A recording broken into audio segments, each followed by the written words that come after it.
Hello mga idol, vlog for today is kung paano mag-welding ng manipis na square tube. Yes, ganito lang yan mga idol. Yan. Pag mag-welding ganito,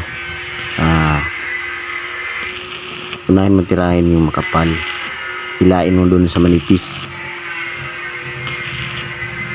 Yan. Kasi yung kanto ng tubular makapal yan. Yan.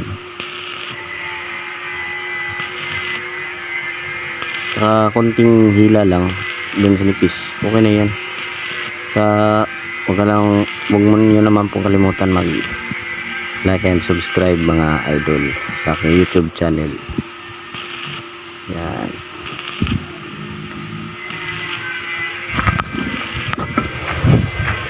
Itong video na to ay para sa mga newbies o mga baguhan lang po mga idol. Kung marunong ka naman, skip ka lang po kung marunong ka na. Thank you for watching mga idol. Kabila naman, kabila.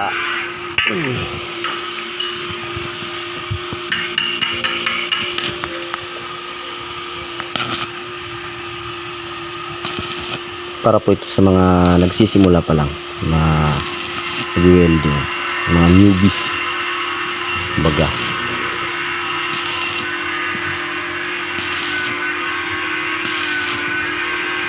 Comment lang po kayo kung anong gusto niyo isusunod natin na vlog, kasi all around construction po kami.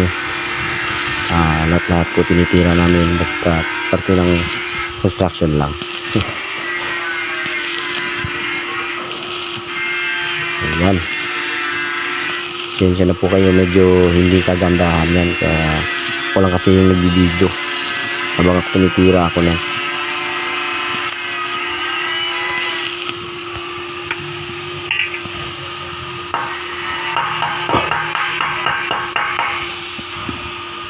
Yan. Thank you mga idol for watching.